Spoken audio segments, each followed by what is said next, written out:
Trying to get used to all that we have to do with these new mics. Okay, let's come together in our opening prayer. Divine oneness, as we walk forward into this new day and listen to the message that Reverend Madge will give to us. Let us do so from our hearts and our souls being awakened, with each of us able to intuit, each of us able to be present and listen to what is in this message, what they need to receive. Let this be so, and so it is. Amen.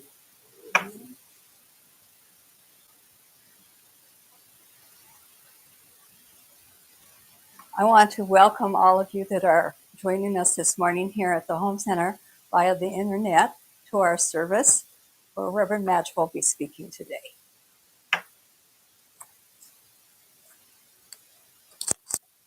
Thank you very much. We practice this and I still missed it. Okay. Thank you for the grace and the patience on that. So yes, my message today is going to be about why do bad things happen to good? Sometimes a little hard thing to digest when things seem to be going awry. So it's really hard to see people suffer. It hurts us to see people suffer. I don't know about you. I'm sure I'm on the street and we see the plethora of homelessness that's happening.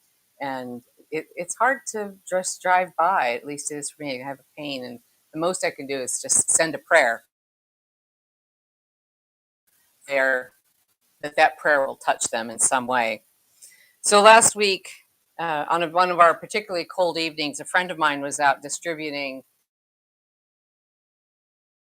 to the homeless. She went down to one of the places where it's an agency where they can stay outside, in the parking lot or something. Anyway, she was passing out peanut butter jelly sandwiches and she ran out. And it just pained her to not have enough for everybody. So she went to the store, went to Fred Meyer, bought 4 more loaves of bread and another jug of peanut butter and jelly, and with the older my age. That was a little ouch. This older couple, how old about your age? Okay. Thank you. So anyway, she observed this older couple, and she also noticed a couple of little chihuahuas that were in their pile of belongings, and the chihuahuas were cold and shivering, and they were trying to figure out how to get their contraptions that they were pulling along to be hooked up so that they could, pull everything they needed to. As it turned out, as she got to know them and was talking to them and helping problem solve how to solve their problems, she found out that, they live over at West Salem in the camp over there, but the homeless agencies hand out Fred Meyer gift cards, which is great, but that means it takes them 2 days with all of their belongings. They don't leave anything behind because they'll get stolen. 2 days to come across town to cash in the thing for the groceries, and then 2 days to get back. It's like, who thinks of that? I never thought of that. It never occurred to me that was happening.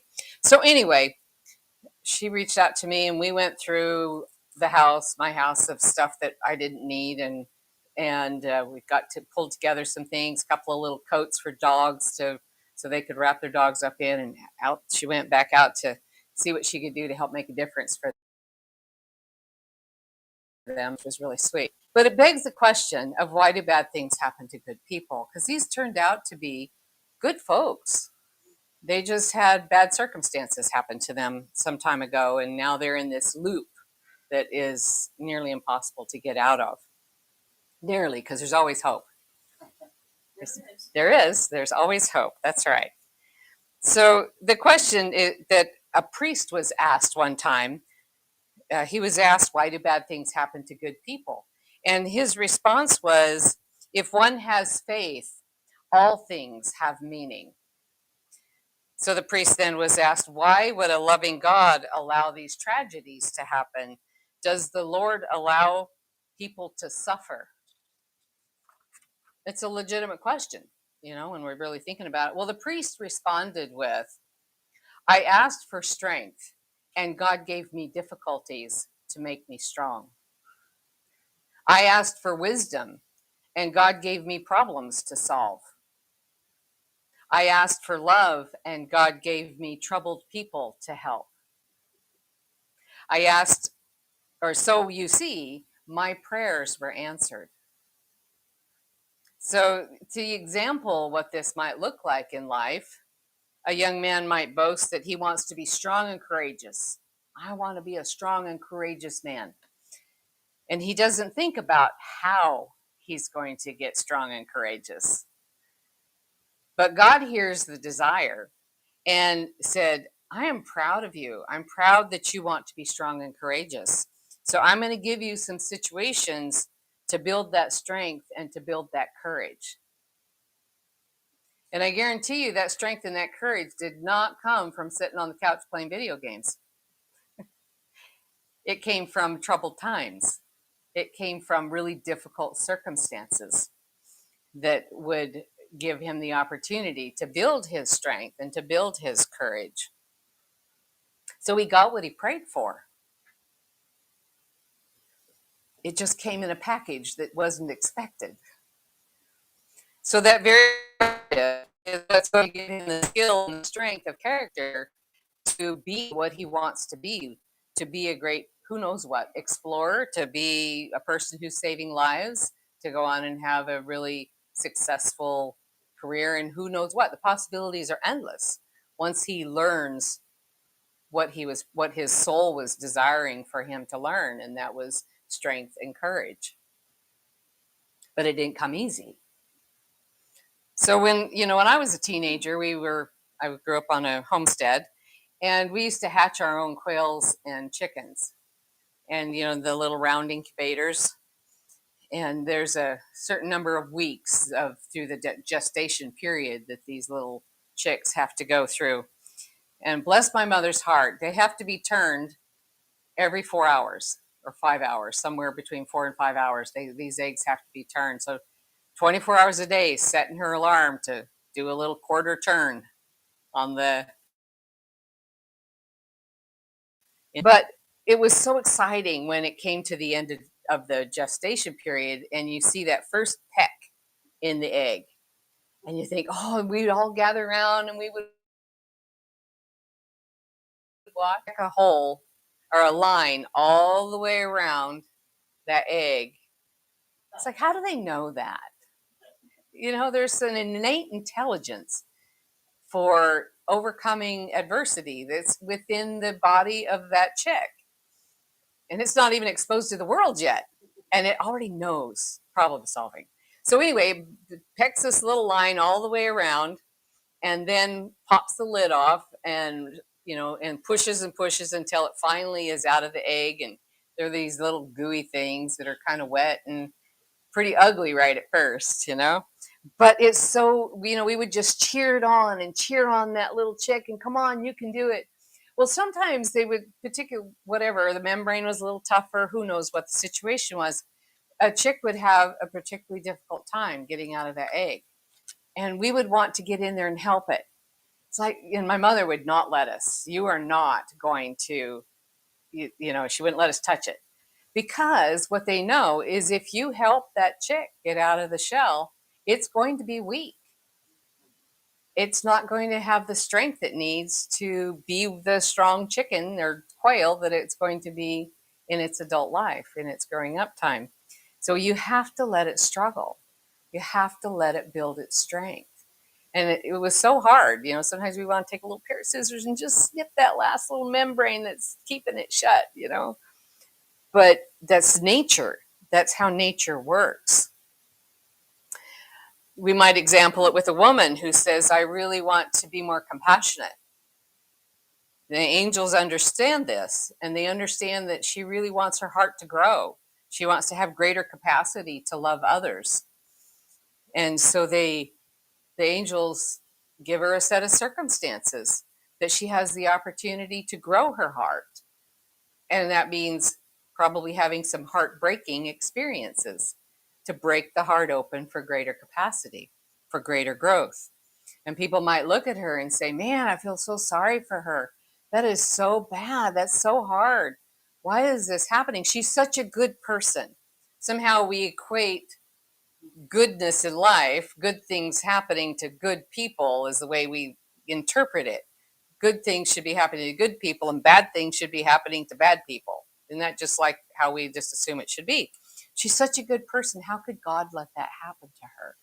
She doesn't deserve it. But we don't know what her soul's calling is, what the soul is asking her, or what the soul is requiring, and what she agreed to. So it's really hard to see and understand at the time that this bad thing is what's going to give her her greatest gift. And she's going to find the secret treasures that are buried in her heart, that are her secret treasures of great love and great capacity to hold others in that space. But she wouldn't have known those capacities if she wasn't put into the situations that gave her the opportunity for growth. So another example is my late husband. Actually, he had as we know, he had advanced Parkinson's, and after his father passed away, I was kneeling down about a week after he passed away. And Parkinson's is not a fun disease at all. Not that any disease is fun, but that one is particularly difficult. And he had it for a very long time. So you'd look at that and it's like, how could that happen to such a nice guy? That was kind of the way a lot of people felt about it. Well, after his father passed away, I knelt down beside his chair and I said, how's your heart? Are you sad? And he goes, yeah, I am. Well, as I was kneeling there talking to him in that space, all of a sudden this presence came over me and just kind of dropped into me. And I thought, whoa, I don't know what this is, but I'm going to go with it. It feels right to go with it. So I just allowed it to happen. And next thing I knew, I was like channeling his dad. And his dad was speaking to him and telling him why he had Parkinson's. And it was a result of him stopping a lineage of behavior. And what they showed me was the image his dad showed me in my mind was his arms out like this. It stops with me. Well, you think about Parkinson's, it's a freezing disease. And so he froze this lineage in him so it didn't go on to his children. And so that was a sacrifice. And so his father said, because of the sacrifices you have made, you are so honored. And his ancestors are so deeply grateful to him for that. So you look at him with that crippling disease and all the difficulties he went through but it was a sacrifice that he made by choice.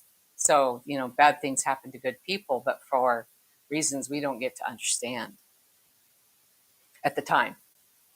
He got to understand then, and it really helped me as well to understand what was happening there. But anyway, so another example of bad things happening to good people is another friend of mine didn't particularly care for his wife's family at all. So anytime his wife's family would come over, he'd be out in the garage. He would be out tinkering and whatever, and not treating them the nicest, just avoiding, being a little grumpy about it. And this went on for years. Well, then one day he was diagnosed with cancer, and it reframed his whole life. And then after that, after the diagnosis of cancer and all the treatments, suddenly family's a pretty good thing. Now suddenly it's like wanting family time, wanting bring family together, wanting to make this change. And family's pretty darn important, even if it is your in-laws. And it changed everything. So who's to say that bad thing that happened was not, who's to say it was bad? There was a beautiful outcome. He found something in him that was greater than whatever perceptions he was holding on to, and it had to fall away because it no longer fit now in with the growth that he gained through the experience of his health condition. So these difficult things happen, and it's an invitation to reach deeper into our faith and trust that God is with us every step of the way. And it's an invitation to never stop believing that there is something good in the experience, and that we have the opportunity to be a better person at the end of this experience. And as the priest said, if one has faith, all things have meaning. So there's an old Chinese proverb that I'm sure you guys have heard, or some of you have, or versions of it. But I just love it because it really examples and demonstrates how we just need to go with the flow sometimes and not put judgment or a label on a circumstance or something that's being experienced. And it's titled, Maybe So, Maybe Not, We'll See. A farmer and his son had a beloved stallion who helped the family earn a living. One day the horse ran away and their neighbors exclaimed, "Your horse ran away. That's terrible luck." The farmer replied, "Maybe so, maybe not. We'll see." A few days later, the horse returned, and the horse brought with him these mares. Whoa!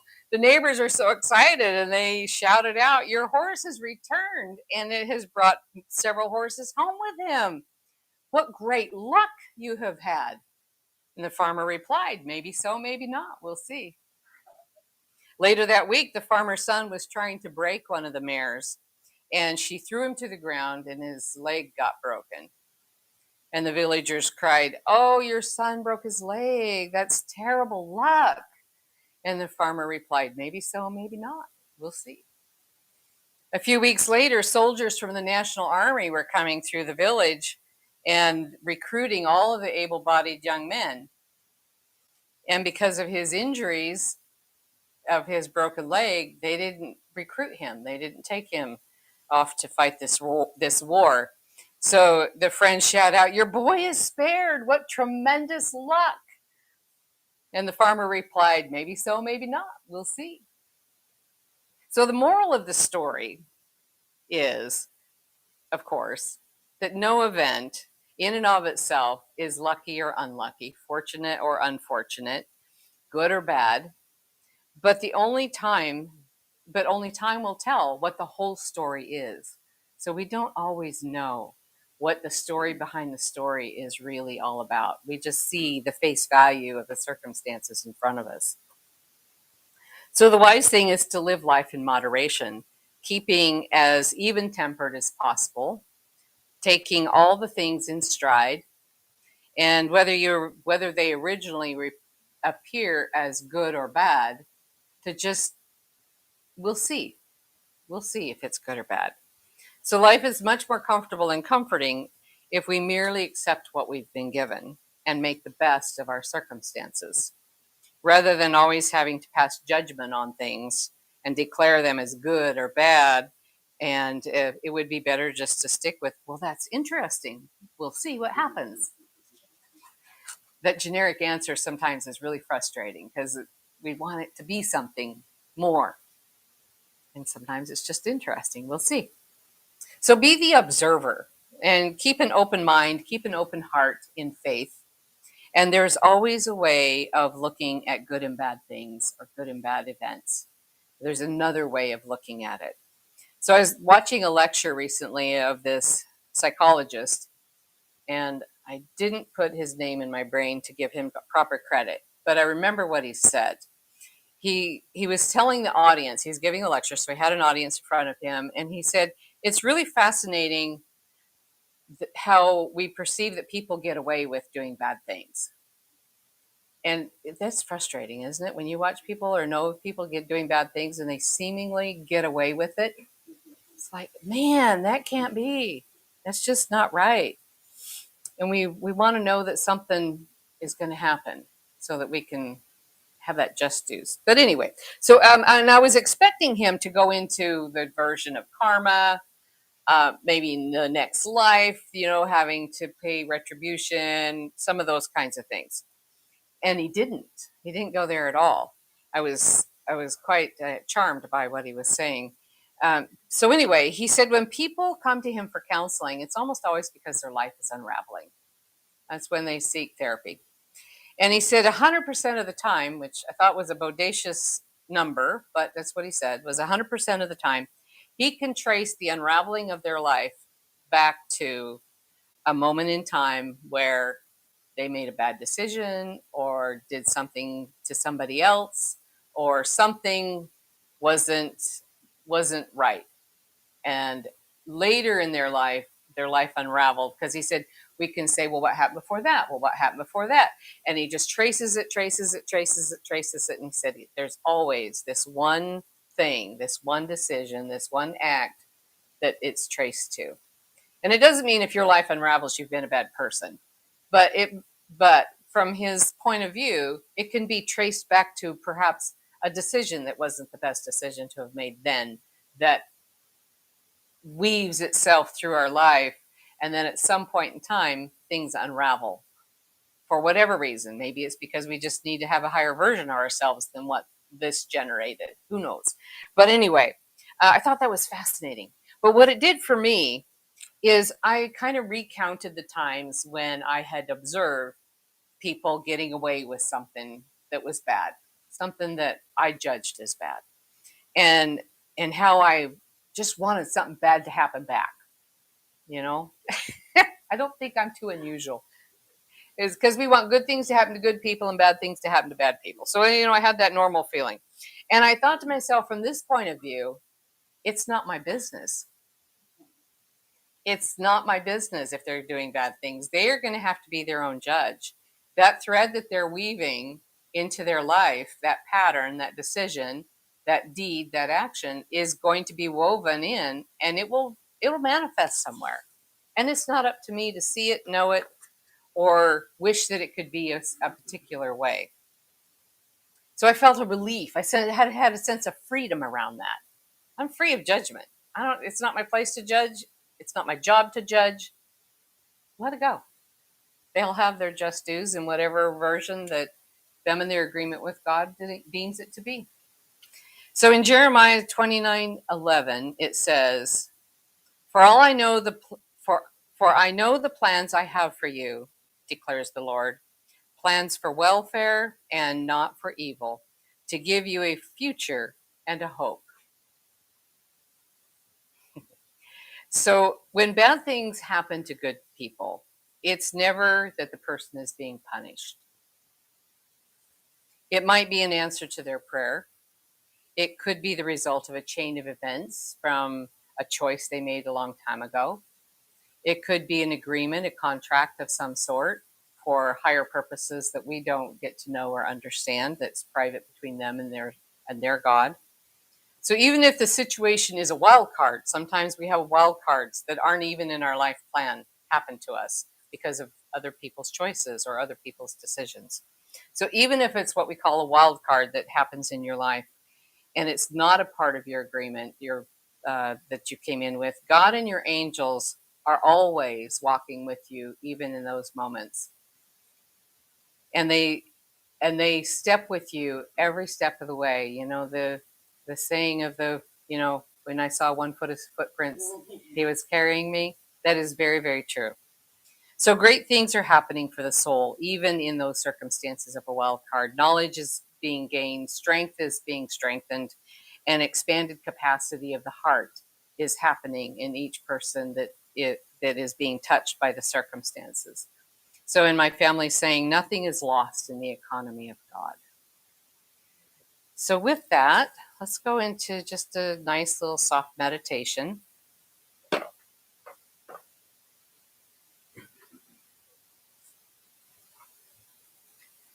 Let's take a nice deep breath. And come centered into your heart. Bring your awareness into your heart and notice if there's any flickers of frustrations for life circumstances that may have happened where things seemed unfair. Maybe somebody was able to have an advantage or an edge, or an unfair treatment came your way. Perhaps it's a memory of a childhood bully. It could be something someone said. And let's just bring that to the forefront of our heart and just send it out into the universe in a very gentle way, like you're blowing away a feather or a bubble, a soap bubble, and you're blowing it away, and just let it drift away. allowing your heart to be maintained in the gentle space of your relationship with Source, not losing your center of love. And just bring this up and blow it away and just let it drift into the air to be dissipated and transformed into a different form that will serve humanity. And just keep doing this for a moment or two, bringing up different scenarios, different opportunities of growth that may have been frustrations for you for a while, and just keep releasing them, giving them a gentle breath away, and relieving your soul, relieving your heart, and relieving your mind, knowing that the universal love of God knows what to do with these things and knows that these things will be transformed back into just pure energy without a label, without a judgment. It's not our job to judge. It's not our place in the universe to decide how things are going to be in these things for others. And we just hold this in a sacred heart, allowing our heart to grow and to fill in these spaces now that have been released with what it is that we do want, with the compassion of heart that we want to have for one another, the prayers that we want to say for those who are experiencing these difficulties in life.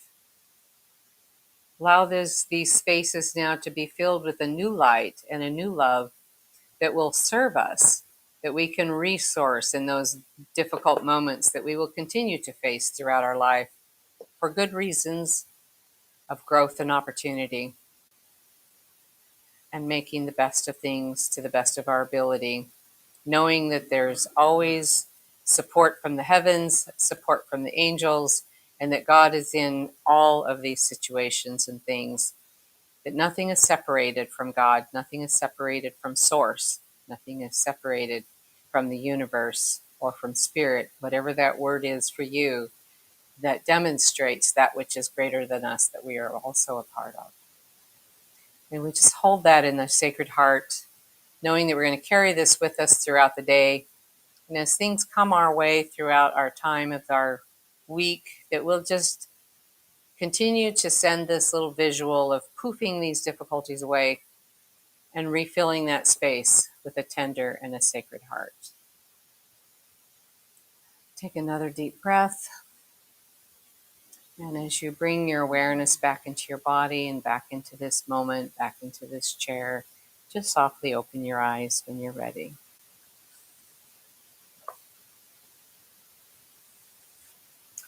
All right, so I'm going to invite Connie back up. She has an inspirational story to share, and then she'll do the closing prayer, and we'll close our broadcast, and then I'll come back up with the announcements and the offering.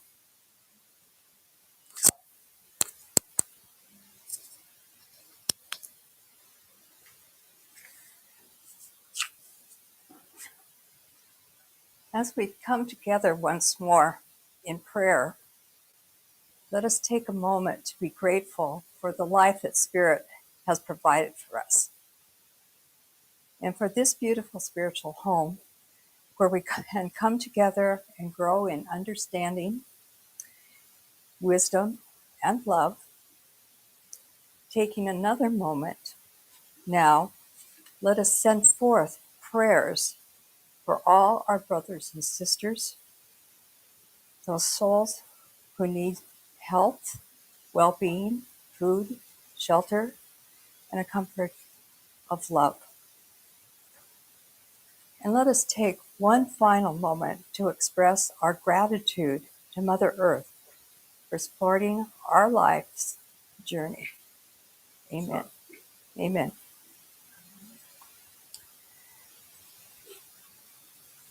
I don't have a story that I'm going to read to you this morning. However, I will tell you that there was a woman who went to a certain church, and she too had the Parkinson's disease that Reverend Madge talked about her husband having. And it had totally shut her ability to speak down, because this disease can affect muscles. I mean, you have muscles in your throat that help you to speak. And she so wanted to be able to speak. So this particular church had a prayer group, and they decided that they were going to do prayers for this particular woman and that they would hold a 24-hour prayer vigil. And so they each would take a period of time for those 24 hours and pray once an hour, and they may have had to do it more than one time. And do you know that within 3 days after that prayer, she was able to speak? Yeah. And so you might wonder, I don't know particularly how this woman, what was in her background, like Reverend Madge pointed out, what was in Reverend Joe's background that brought that about. But it very well could have been the same thing. Maybe she was saying, it stops with me. Because right now, I've been reading that a lot of us are doing that for our family, for our lineage.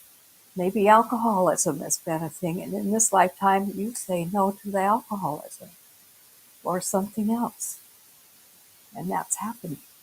I hope in my family it's saying no to this tremor thing that we have. So, with that, we're going to close. Um, and we want to say thank you to all of those that have come via the internet to be with us this morning. And we invite you to come back again. So thank you.